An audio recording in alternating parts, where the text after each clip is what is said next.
Hey Liam, what is the best way to sound native in English? Hey Emma, that's a great question because I think it's something almost every English learner wants to know. And honestly, the answer is probably much simpler than most people expect. Really? Because I think a lot of learners assume they need a bigger vocabulary or more advanced grammar. That's exactly what many people believe. They spend years learning new words, studying grammar rules, and trying to sound more sophisticated, but they still feel like something is missing whenever they speak. That's interesting, because I've heard many learners say, I know English, but I don't sound natural. Right, and that's actually a very common frustration. They can hold conversations, understand grammar, and communicate their ideas, but they still feel like they sound more like a student than a native speaker. So what's the missing piece? In many cases, the missing piece is understanding how native speakers connect words together. Because real spoken English sounds very different from the English most learners study. Wait, what do you mean by that? Let me ask you something very simple. How many words do you see in the name Ben Affleck? 2 words, Ben and Affleck. Exactly. Now here's the interesting part. When native speakers say that name naturally, they usually don't say Ben and then Affleck as 2 completely separate words. I never noticed this before. The sounds flow together, and it often sounds much closer to Ben Affleck. Wow, really interesting. So they connect everything together. Pretty much. They naturally connect one sound to the next, and that's what creates that smooth rhythm people associate with native speech. Is that something native speakers only do with names? Not at all. That's actually the surprising part. They do it with names, places, everyday expressions, common phrases, and almost every sentence they say. Wow, so it's happening all the time. Exactly. Once you start noticing it, you'll hear it everywhere. That's interesting because I think many learners imagine native speakers are speaking faster than everyone else. And that's one of the biggest misconceptions. A lot of learners think native speakers sound natural because they speak incredibly fast. Isn't that true? Not necessarily. In many cases, native speakers don't sound fast because they're speaking faster. They sound fast because they're connecting sounds more efficiently. Ah, I see the difference. Think about it this way. If you pause between every word, your speech automatically sounds slower and less natural. That actually happens to a lot of learners. It does. Many learners speak one word at a time because they're translating in their heads while they're talking. Wow, that's true. I think we've all done that at some point. Absolutely. And when you're focused on individual words, it's very difficult to create the natural rhythm that native speakers use. So, native speakers don't really think word by word. Not usually. They're thinking about ideas and meaning, and the sounds naturally connect as they speak. That's fascinating because I don't think most people realize that. You're right.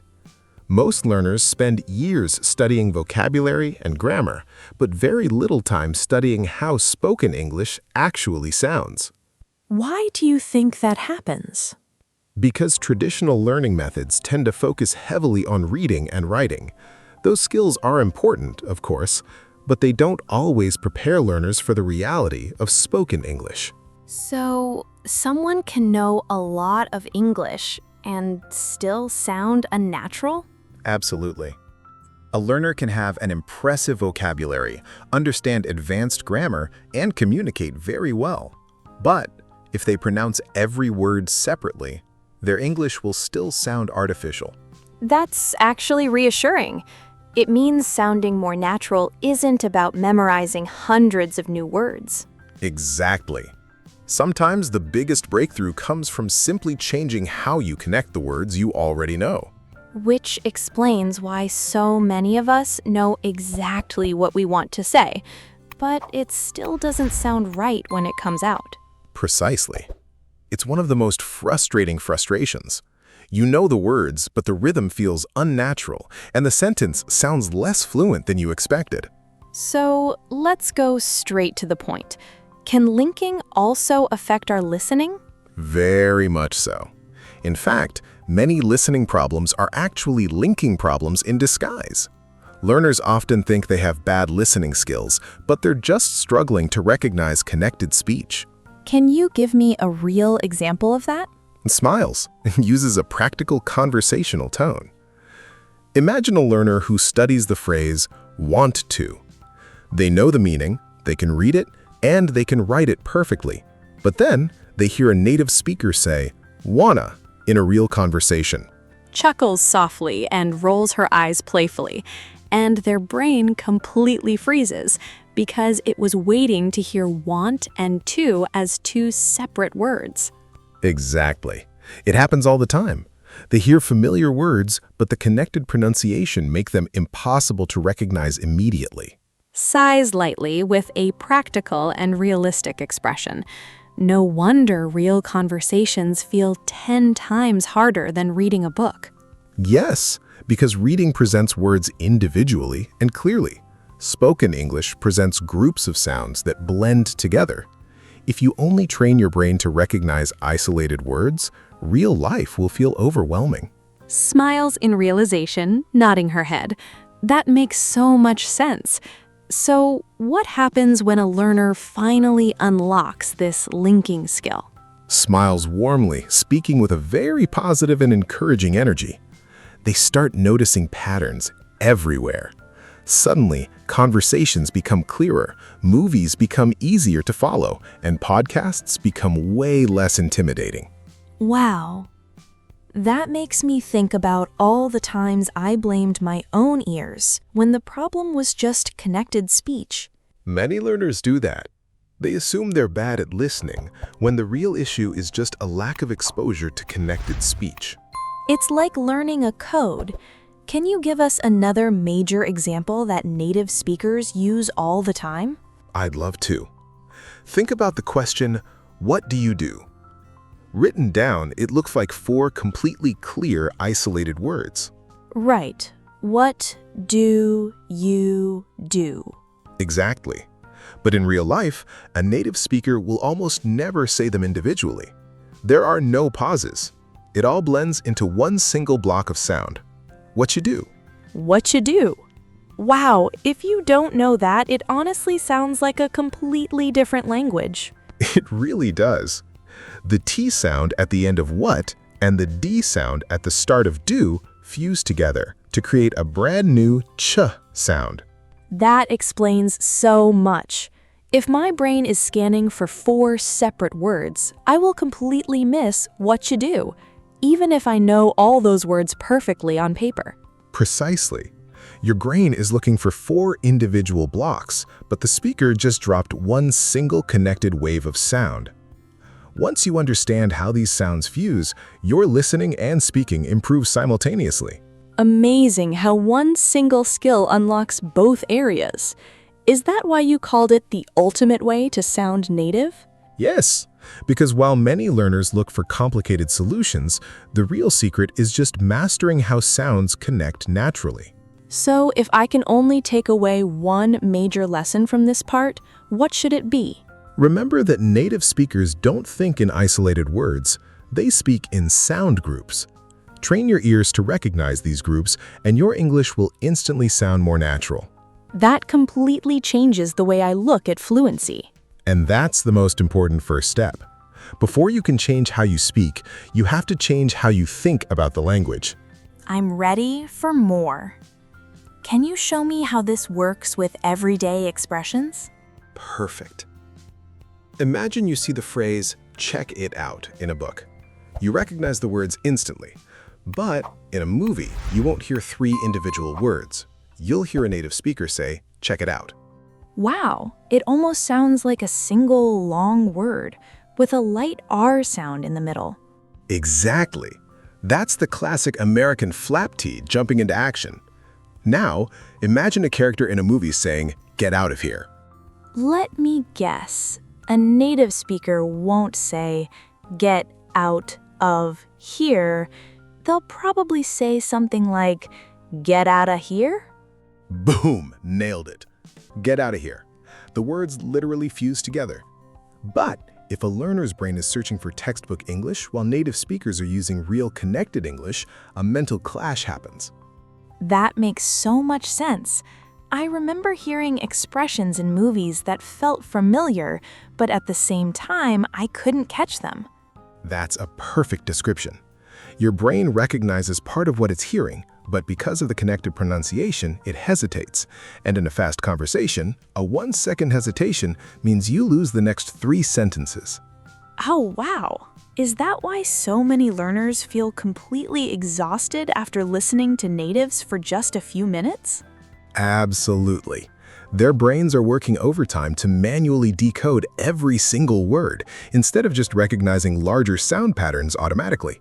It's like trying to read a book letter by letter instead of word by word. So, to stop this mental exhaustion, what should we be looking for instead? You need to focus on the high-frequency spoken patterns that native speakers use every day. Linking is the engine behind all of them. Like when people say, "I wanna tell you"? Exactly. Or even dropping sounds completely, like turning tell you into tell ya. Once your brain maps these shortcuts, you stop treating them as strange, alien expressions. You realize it's just the natural rhythm of the language. That's my goal. Train my ears for these shortcuts. Can you show me another one of those massive, everyday patterns? Absolutely. Think about the future tense with going to. On paper, you write, "I'm going to call you later." In reality, almost every native speaker will shift that to, "I'm gonna call you later." That sounds so much smoother. And to be honest, I hear that one even in professional business meetings. Exactly. And that touches on a huge misconception. Many learners think these reductions are just slang or street English. Wait, so it's not slang? Not at all. While some expressions are informal, most linking patterns are just standard, efficient, spoken English. CEOs use them, presidents use them, and news anchors use them. It's not about being sloppy, it's about being fluid. That is a game changer. Because if we ignore these patterns, we'll keep expecting English to sound like a textbook, which just doesn't happen in the real world. Precisely. And it's not the learner's fault. Most people are trained to learn English through reading and writing, so their brains are visual, not auditory. We are literally trying to read with our ears. What's one more quick example before we wrap up? Smiles and uses a practical, casual tone. Give me is a classic one. On paper, it's 2 sharp words. In a natural conversation, it instantly shrinks into gimme, as in, give me a second. Oh, I use that one all the time without even realizing it. It just feels right. Because your brain naturally craves that efficiency. And that's the whole point of connected speech. This has been incredibly eye-opening, Liam. But to close this out with a golden key, what kind of practical action can learners start doing today to master this? Shifts to an authoritative guiding tone.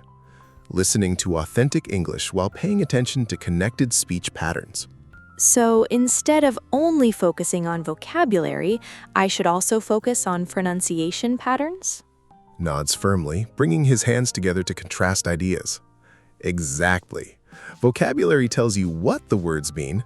Linking teaches you how those words actually sound in real conversations. That feels like a major breakthrough.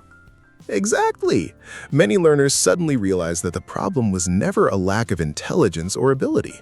They simply hadn't been handed the keys to the actual sound system that native speakers use every day. That is so incredibly encouraging. It means the problem isn't us, and it can absolutely be fixed. 100%. It's just a skill, and any skill can be trained. If someone starts focusing on linking today, what's the very first shift they're going to notice? First, native speakers will suddenly sound clearer and much less intimidating. Then conversations will feel more predictable. because your brain will begin recognizing these high-frequency patterns over and over. And what happens after enough practice? What's the ultimate breakthrough? That's when the magic happens. The patterns become fully automatic. You completely stop translating in your head because your brain finally recognizes spoken English naturally in real time. That is the absolute dream for every language learner. Thank you so much, Liam. This completely changes how I'm going to approach my listening practice from now on. You're so welcome, Emma. And for everyone watching right now, if you want to see these exact patterns in action and start training your ears today, click on the video appearing on your screen right now. 6 English phrases native speakers use. We're going to show you how to master the natural rhythm of everyday conversations. See you there. See you there. Bye.